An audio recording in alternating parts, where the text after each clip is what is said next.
The Nvidia GT210, a very old graphics card released in 2009. But can it hold up in 2017 like it did 8 years ago? Let's see this video.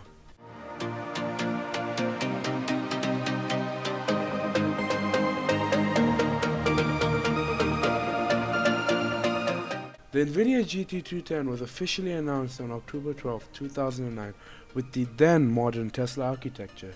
With that, it boasted a 1GB DDR3 VRAM at 589 MHz, packed with 16 CUDA cores, not even close to the lowest end GPU from the past couple years.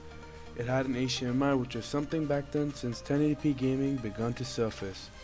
It has a decent amount of ports from a DVI, VGA and an HDMI.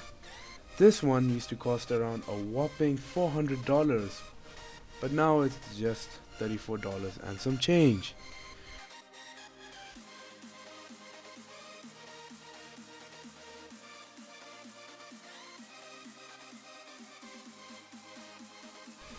Now the intro is done, and how about its performance in terms of gaming? Not much is expected from it as most of the games to be shown ran at an average of 800 by 600 resolution at the lowest of the lowest settings. In my opinion, the GPU shouldn't be mainly revised, but even the optimization of a game for PC platform, it's somewhat important, you know. And yeah, now the benchmarks.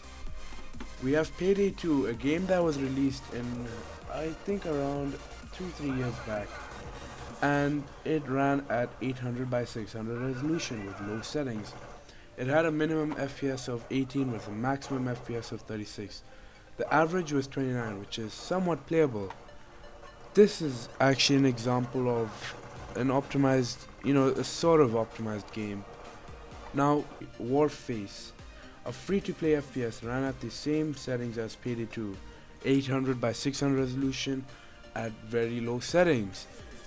It had run at 42 FPS with a minimum FPS of 25, which is even a rather impressive score for an old GPU, because Warframe runs the Crytek engine which was used in Crysis, all the old Crysis games. I'm not sure which one, if it's like the fully unlocked, engine which has like really good, visuals, because I once cranked this up to high settings on HD graphics and it was pretty beautiful but laggy at the same time. I would recommend hyperthreading for a game like Warface. Rendering a 15-minute video at 1080p on Vegas Pro 15 would range from 1.5 to 2.5 hours. The GPU is not so good in the editing section.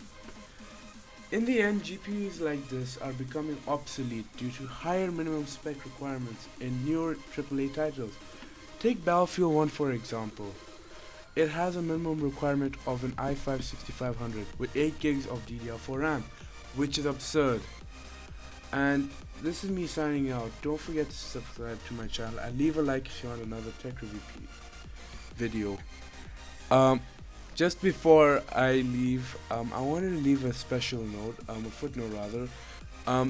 The reason why I recorded with the camera, the gameplay, is because OBS didn't show much, it didn't justify the recordings and the proof of benchmarking, because it was very stuttery. And later on, going through the forums, I realized that graphics cards like that from the 200 series and below are no more supported on OBS, and they tend to have encoding errors. So yeah, this is me signing out.